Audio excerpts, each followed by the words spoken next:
नमस्कार। India debate में आप सबका स्वागत है। मैं हूं आशुतोष पाठक।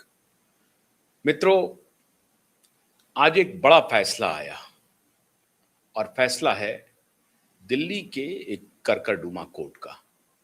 6 साल से मुकदमा चल रहा था और आखिर में दिल्ली पुलिस ने सारे साक्ष्यों के साथ अदालत में सारे कागजात रख दिए। एक एक साक्ष्यों पर थ्रेडबेयर चर्चा हुई, दलील दी गई, सारे प्रमाण पेश किए गए और सभी प्रमाणों की दोनों पक्षों की तरफ से दलीलों के बाद जो डिफेंस था उनके भी दलील सुने गए और जो साबित कर रहा था उनके भी दलील सुने गए।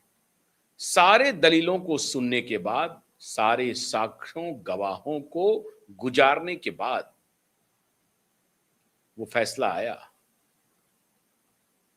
और फैसला ये आया कि इस जघन्य कृत्य में 2020 के दिल्ली दंगों के जघन्य कृत्य में आईबी ऑफिसर अंकित शर्मा के ब्रूटल किलिंग में 51 दफा, 51 बार, 51 टाइम्स ऐसी बर्बरता की आप सिर्फ कल्पना कर सकते हैं। चाहे किसी भी कौम का हो, लेकिन अंत में तो वो मनुष्य ही है ना। मनुष्य इतना बर्बर हो सकता है, इतना बर्बर हो सकता है। इसका एक और मिसाल मिला दिल्ली दंगों के दौरान, जब एक आईबी ऑफिसर अंकित वर्मा की अंकित शर्मा की इतनी जघन्य हत्या की गई। 51 दफा हमला करके पैर हाथ अलग अलग काट करके और नाले में शव को फेंक दिया गया। अकल्पनीय कृत्य था, अकल्पनीय।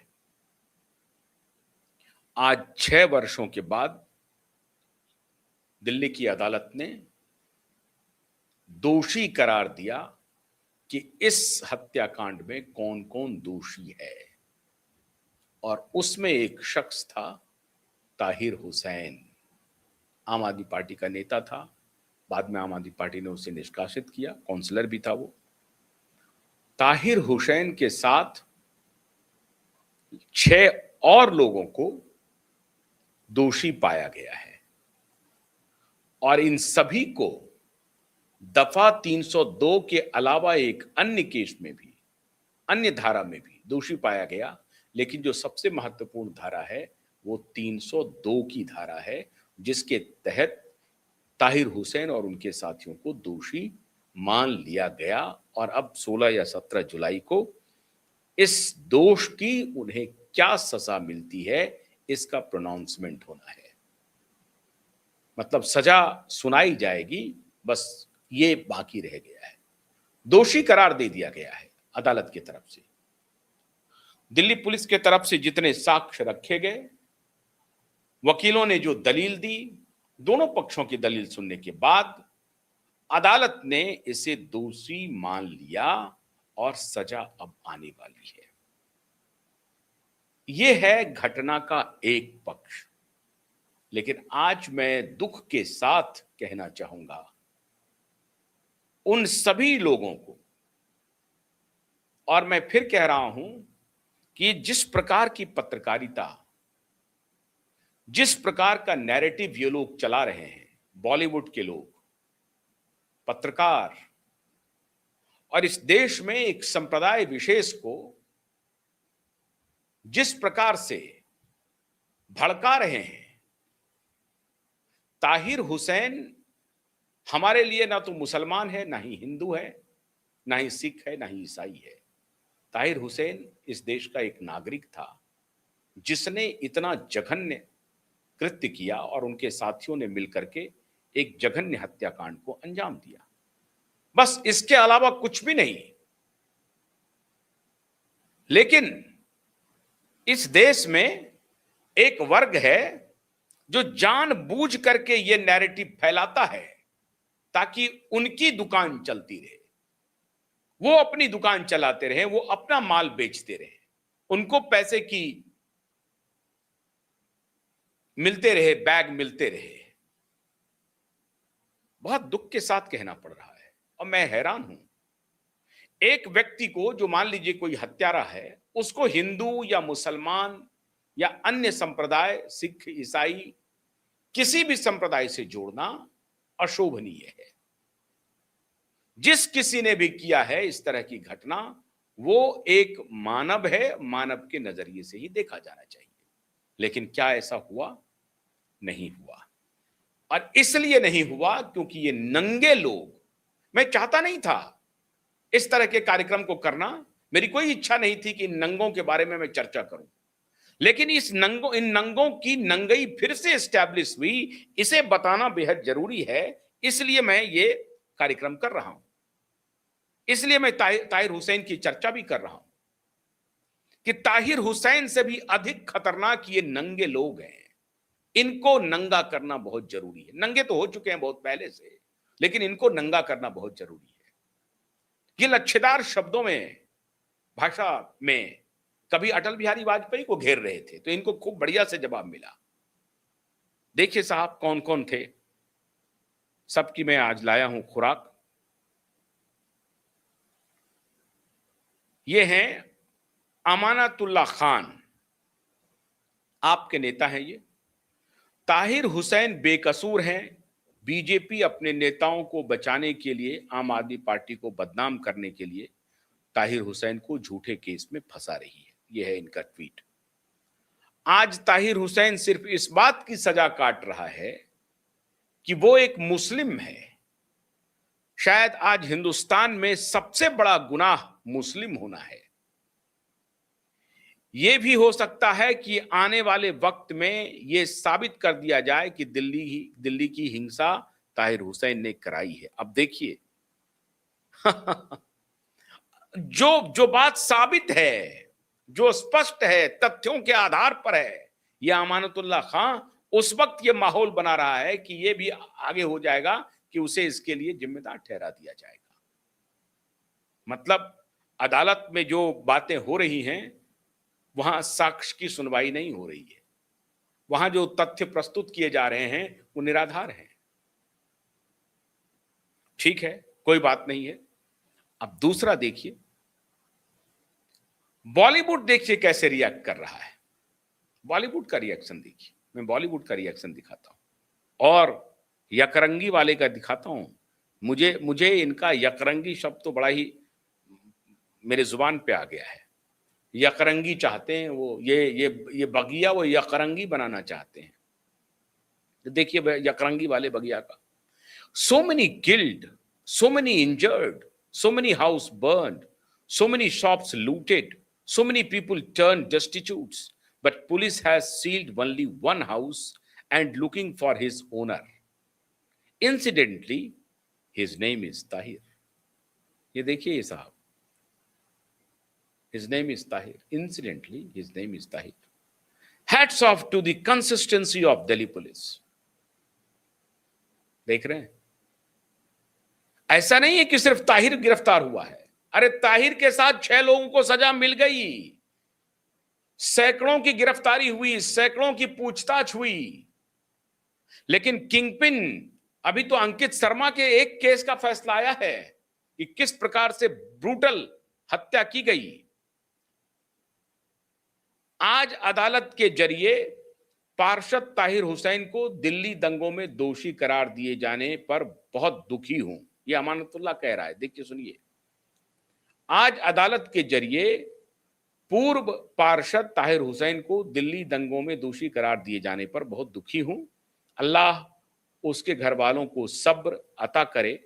हमारा कानून पर पूरा भरोसा है और अल्लाह की जात से उम्मीद है, अल्लाह की जात से उम्मीद है कि ताहिर हुसैन को ऊपरी अदालत से इंसाफ जरूर मिलेगा। अल्लाह की जात से उम्मीद है। खैर कोई बात नहीं है, ये कह रहे हैं कि ऊपरी अदालत से इनको मिलेगा न्याय। ये आज का ट्वीट है अमानतुल्लाह का। लेकिन श्रीमान जावेद अख्तर एक्सप्लिसिटली ये अकरंगी वाले, देखिए ये मॉडरेट खुद को कहते हैं, लेकिन ये श्रीमान बिल्कुल भी मॉडरेट नहीं, कट्टर इस्लामिस्ट है, कट्टर। और अगर ऐसी बात नहीं होती तो ये श्रीमान जावेद अख्तर इस तरह की भाषा का प्रयोग नहीं करते। ये कहते कि कोई भी हो, ताहिर हो, माहिर हो, मोहन हो, सोहन हो, जो कोई भी इस बीभत्स हत्याकांड में शामिल है, इतना घृणित हत्याकांड में, उसको सजा मिलनी चाहिए। लेकिन नहीं, सच पर पर्दा डाल देना है। क्यों? क्योंकि केंद्र में भारतीय जनता पार्टी की सरकार है और उस वक्त दिल्ली में जिसकी सरकार थी उसने नंगा नाच करवाया, नंगा नाच। उस वक्त उनको राम मंदिर में बाबरी मस्जिद तोड़ करके नानी ने जो कहा था कि उसमें मंदिर बना है, जाना मत, उस वक्त ये था। अब नजरिया अलग है। नजरिया किसका बदल रहा है? पूरी दुनिया देख रही है। नजरिया देखिए कैसे कैसे बदल रहा है। ये श्रीमान केजरीवाल है, धूर्तता की मिसाल। ये पूरा गैंग एक्सपोज हो रहा है और इसलिए अब हो क्या रहा है, इनका झूठ पकड़ा जा रहा है। पहले ये झूठ बोल करके निकल जाते थे, लेकिन ये नए जमाने का तकनीक का दौर है। कुछ बोलते हैं तो रिकॉर्ड हो जाता है, और जब आप असत्य बोल करके भागना चाहते हैं तो तारीख उसको रिकॉर्ड कर लेती है, और फिर तारीख की जो रिकॉर्ड है वो फिर दुनिया के सामने आ जाती है। दो पत्रकार तो ऐसे हैं, एक, अब मैं उसे द लायर ही कहता हूं, क्योंकि इतना बड़ा झूठ वायर के नाम पर, द वायर जो द लायर है, उस पर एक मोहतरमा आकर के लिख रही हैं कि वो मुसलमान होने की सजा काट रहा है ताहिर, काश वो मुसलमान ना होता, वो मुसलमान होने की सजा काट रही है, और खुलेआम कह रही हैं, खुलेआम। मतलब भारत में इनके हिसाब से मुसलमान को डर लग रहा, और ये डरा रही हैं। राह चलता हुआ किसी मुसलमान को तो पकड़ के नहीं कहा जा रहा है कि तुमने ये हत्या करवाई है, राह चलता हुआ तो नहीं है। 6 के 6 को सजा मिली है, सारे साक्ष्य पेश किए गए हैं। और आप कह रहे हैं उमर खालिद और शर्जील इमाम का, दिल्ली पुलिस उमर खालिद और शर्जील इमाम का जो साक्ष्य पेश कर रही है, अदालत उसे बेल देने में उनके हाथ सूख रहे हैं, क्योंकि आधार ही ऐसा है। और उसको लेकर के ये जंतर मंतर पर आंदोलन कर रहे हैं, ये पूरा गैंग, ये पूरा इकोसिस्टम। एक पत्रकार देखिए चिल्ला चिल्ला करके, श्रीमान सरदेसाई क्या क्या बोल रहे थे। इनके बारे में कुछ कहना ही नहीं है, ये सब आपको मालूम है। ये सब कह रहे थे कि उनको फंसाया जा रहा है। ये द लायर की पत्रकार और श्रीमान सरदेसाई, एक पत्रकार हैं जो चबा चबा करके बोलते हैं, मैं उनकी तस्वीर भी नहीं दिखाना चाहता। ऐसा हुआ है कि जैसे लगता है कि, और इनको फंसा दिया गया, मैं तो उच्चारण भी नहीं कर सकता, इतना मेलोड्रामा है उस पत्रकार में। और वो खुलेआम दूसरे पत्रकारों को सर्टिफिकेट बांटते फिरता है कि ये बेईमान है, ये भ्रष्ट है, ये ईमानदार है, ये भ्रष्ट है, ये ईमानदार है, ये भ्रष्ट है। नया नया चला है चलन, वो सर्टिफिकेट बांटते रहता है। जोर जोर से कह रहा था कि ताहिर को ताहिर होने की सजा मिल रही है। अरे थोड़ा सा सब्र कर लेते, पुलिस पर भरोसा रखते, थोड़ा सा रखते। और अगर पुलिस ने मान लीजिए कि गलत दिया है, ये कितना फर्जी आदमी है कि ये वीडियो बनाता है, वीडियो बना करके कह रहा है कि मैं पुलिस से अपील कर रहा हूं कि जल्दी से आ जाइए, हमें घेर लिया है। पूरा कांड करवाया इस व्यक्ति ने, और उसके बाद कह रहा है कि हमें घेर लिया है। हैरान है। कोई इनसे पूछे जाकर के कि क्या बात है आज भी, और इन सभी लोगों से पूछिए जरा सा, क्यों अभी इनका इंटेलेक्चुअल विवेक जो है सबके सामने आ जाएगा। जावेद अख्तर जी से पूछिए या करंगी वाले से। दिल्ली में एक जगह है जामिया, पूरे दुनिया के मुसलमान आते हैं, वहां रह जाते हैं।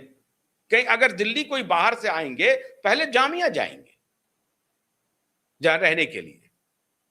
क्यों जाते हैं भाई? बैक ऑफ माइंड में कुछ चलता है क्या? क्या चलता है? वेशभूषा, खान पान, धर्म, ये नहीं चलता है कुछ कि हम जो कर रहे हैं ना गलत धंधा, तो हमारा तो एक्सपोज हो जाएगा, हम दूसरे के साथ रहेंगे कैसे? जिनको भी पूछे सबसे पहले वो जामिया पहुंच जाते हैं। और अब इस धूर्तता को एक्सपोज करना पड़ेगा, सबके सामने लाना पड़ेगा, बिना लाग लपेट के लाना पड़ेगा। हर एक उनसे पूछिए, जो हम, मेरे बहुत सारे मुस्लिम फ्रेंड हैं, उनको पूछिए, वो पहले सबसे पहले जामिया में घर ढूंढते हैं, वहां नहीं मिलता है तो फिर दूसरे जगह जाते हैं। ये संस्कृति किसने विकसित की? उनसे वो कोई सवाल नहीं पूछ रहा है। आज जब अदालत ने साफ साफ दोषी करार दे दिया, तब भी कुछ नहीं हो रहा है। आज क्या ये लोग माफी मांगेंगे? इन्होंने जो झूठ फैलाया, इन्होंने जो इनके समर्थन में खड़ा होकर के तांडव किया, उसके लिए माफी मांगेंगे देश से? नहीं माफी मांगेंगे। अंकित शर्मा की निशंस हत्या हुई, फिर वही कहानी था, हिंदू आतंकवाद चला देते ये लोग, हिंदुओं ने दंगा करवाया है। कमाल है। और यही खेल ये रिया चक्रवर्ती और सुशांत सिंह राजपूत में यही पत्रकार लोग कर रहे थे। जो पत्रकार ताहिर हुसैन को क्लीन चिट दे रहे थे, यही पत्रकार रिया चक्रवर्ती को भी क्लीन चिट दे रहे थे। अरे वहां तो थोड़ी पुलिस और इन्वेस्टिगेटिंग एजेंसी थोड़ी नाकारा है, वरना वहां भी नंगे हो जाते, वहां भी एक्सपोज हो जाते। कितनी दफा एक्सपोज हो गए भाई, कितनी दफा हो गए? मेरा सवाल सिर्फ यह है, मैं एक बार फिर अपने हिंदू भाई बहनों से अपील करता हूं कि ये बेईमानों, इन फ्रॉडों के चक्कर में मत पड़िए। ताहिर का मतलब मुसलमान नहीं होता। ताहिर क्रिमिनल है, उन्होंने अपराध किया है, चाहे वो मुसलमान हो हिंदू हो, उसको उस नजरिए से देखिए। हिंदू मुसलमान करने की जरूरत नहीं है। भारत में आपको बिल्कुल डरने की जरूरत नहीं है। आप बड़े शान से रह रहे हैं, और जामिया छोड़ करके बाकी दुनिया में भी रहिए, और रह करके देखा होगा, जामिया में ज्यादा दिक्कत होगी, बाकी दुनिया में अच्छा लगा होगा। अच्छे माहौल है, अच्छे लोग हैं, ये आपको मालूम है। लेकिन आपका अंदर जो है वही डरते रहता है। क्यों? क्योंकि आपने देखा है ना, आपने देखा है ये करतूतों को देखा है, इसलिए डर लग रहा होगा। तो ये भ्रष्टाचारी फिर आज एक बार एक्सपोज हो गए, पूरी दुनिया के सामने आ गए, या आप सबने देख लिया। ताहिर हुसैन को अब सजा मिलेगी, मोस्ट प्रोबेबली फांसी की सजा होगी। 302 का मुकदमा है, बीभत्स रेयरेस्ट ऑफ रेयर के अंतर्गत दिल्ली पुलिस कह रही है। अभी ज्वाइंट सीपी का स्टेटमेंट मैं सुन रहा था, उसमें दिल्ली पुलिस ने कहा है कि रेयरेस्ट ऑफ रेयर केस में इसको रख करके हम चाहेंगे कि स्ट्रिंजेंट जो सजा होती है, सबसे जो सख्त सजा होती है, वो मिले। और इसीलिए ताहिर हुसैन फूट फूट करके रोने लगा। अब जब न सिर्फ सजा मिली है, बल्कि ये सारे एक्सपोज भी हो रहे हैं, तो सांच को आंच नहीं है, सत्य को बहुत दिनों तक आप दबा नहीं पाएंगे। बहुत बहुत शुक्रिया। नमस्कार।